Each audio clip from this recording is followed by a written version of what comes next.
Welcome to the sixth lecture in this series. So if you have come this far, I want to congratulate you, and I believe you are learning something, a thing or two. So we are trying to set the tone. So just to rush into cybersecurity, you need to know what you are rushing into. That's why I'm taking it as slow as I can, so you are clear in your mind exactly what we are looking at. So if you made it up to the sixth lecture and you are following, you are understanding everything I'm saying, you are enjoying the lecture, I want to take a moment to congratulate you. And I hope you continue, and see you see you at the top, becoming a cybersecurity expert. So in our previous movie, our fifth lecture, we talked about the attributes you need to have if you want to go far and you want to do well in the field of cybersecurity. So what I want to talk about today into this lecture is the skills you need to have. So the first one we talked about are the attributes, the character, the features you must exhibit in order for you to become a professional. So to become a professional in cybersecurity, now I'm going beyond the attributes. I want to talk about the skills. You need to have certain skills in order for you to become a cybersecurity professional.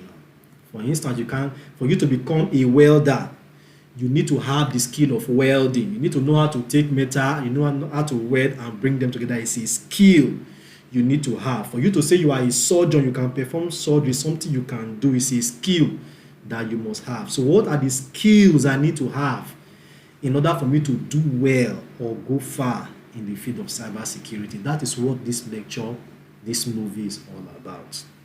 So what do I need to know in order to become a professional? Now, the order in which I'm going to talk about this is not really strict or rigid, but there are some things you need to go, or that you need to understand, that will set you going as far as cybersecurity is concerned. One of the things you need to understand is you need to understand computer networking.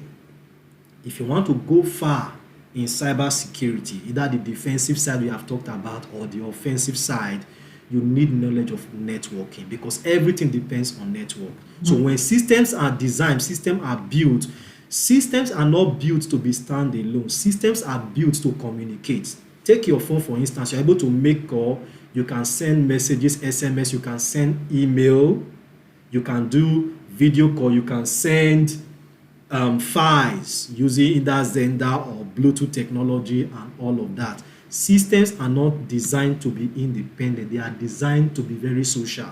They are designed to interact. So you need to understand the rules. We call it protocols in networking. You need to understand how they communicate, because understanding networking makes it easy for you to understand cybersecurity, because most of the vulnerabilities are in the network. So if you don't understand how the networks work, you will not be a very sound cybersecurity professional. And this one cuts across. It doesn't matter that you're going to digital forensics, incident response, ethical hacking, exploit development, malware analysis. All needs to be sound when it comes to networking.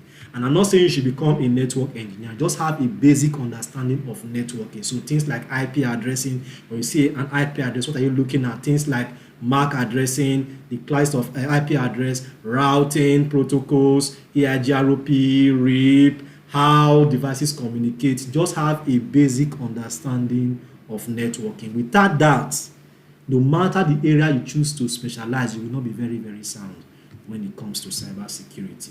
So we are not saying you should become a network engineer. We say you need to understand the basics of network, because that is the foundation of everything. The reason why we are able to talk about cybersecurity today is because of networking. If you remove networking, there will be no need for cybersecurity. So you need to understand networks and how devices on the network communicate, the network protocols, IP addressing, cabling, routing protocols, how data packets, datagrams are moved from one place to another, and so on and so forth. That is a very good starting point. So you need knowledge of networking to go far in cybersecurity. Another thing you need to understand, that you need to understand operating systems, because computers hardware don't work on their own. In basic computing, we are told that computing is what? Hardware and software. There has to be that balance between hardware, and it's not just hardware and not just software. Both of them needs to work together. I'm talking about software, I'm talking about operating systems. You need to be proficient in operating systems. And for many of us, one we know that we are very conversant with is the Windows operating system. It's so popular, understandably so. But Windows is so popular that many people think that the only operating system is Windows. It's not true. We have hundreds of different operating systems, but we just categorize them into three main categories: Windows, Mac OS X, Linux, or you can say Unix if you want to add that one as well. You need to understand operating systems. And talking about operating system, of course, you need to have knowledge of Windows system internals, and you need to have knowledge of Linux. Linux is where probably the problem is. Many of us are so used to Windows, we know absolutely nothing when it comes to Linux operating system. To be good in cybersecurity, you must not be a guru in using a Linux operating system, but you need to understand the Linux operating system. Why? Consider the fact that 98% of servers, of the things that we access on the internet, run Linux, not Windows. The phone you use is built with Linux, so there is Linux everywhere. So most of the time in the field of cybersecurity, the operating system or the system you are going to be coming across with is Linux. And if you don't know Linux, you discover that you are in trouble. So you need to know networking. You need to understand how operating systems work, from Windows to Linux. I've just explained why Linux is important. Over 98% of servers on the internet run Linux. Only 2% is Windows and others. So imagine the niche that is occupied by Linux. So you need to know Linux. I know that most of us are used to only Windows, but there's another category of operating system you need to know, that is Linux. You don't need to know all of them, because all Linux works more or less the same. If you know how to use one, you know how to use the others. That is just the simple truth. All right. So unlike Windows, that is a single operating system, Linux is not a single operating system. And that's why I said you don't need to learn all the Linux. If you know how to use one, you know how to use others. There are very, very many. So on the Linux, we have Kali, which is my favorite for offensive security.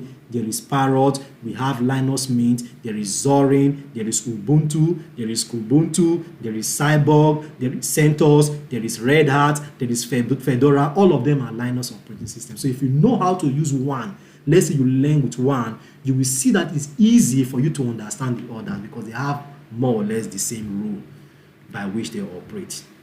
So beyond networking, knowing computers, how computers communicate, the computer network, things like the OSI model, the TCP/IP model. As a matter of fact, if you are going to network, make sure you learn the TCP/IP model, because that's what is in practice. So the TCP/IP model, of course, you need to also understand the OSI model and all of that stuff. Just get a basic understanding of networking, and then move to operating system internals, how operating system work, the Windows operating system and the Linux operating system. Most cybersecurity professionals use Linux, and that is the one that is popular in the cybersecurity ecosystem. That's why you need to understand the Linux operating system and how to use it. I'm not talking about theoretical knowledge. That one is great.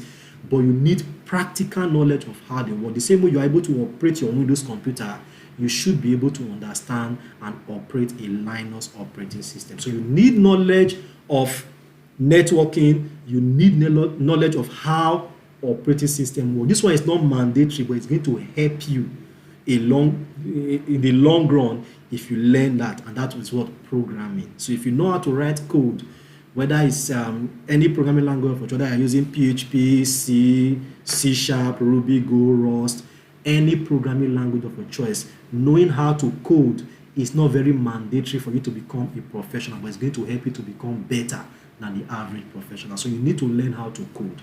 So if you have these three things, these three tools I just mentioned under your belt, you are good to go. If you don't have them, make sure you learn them along the way. Understand computer networking, know how computers, different operating systems work, Windows, Linux, Mac OS X or Unix, and then you also need knowledge of the third component I mentioned, which is what? Programming, because all what we are going to be using and doing, they are all programmed. So if you know how programming work, it will be easy for you to flow along. So thank you for this one. I'll see you in the next movie.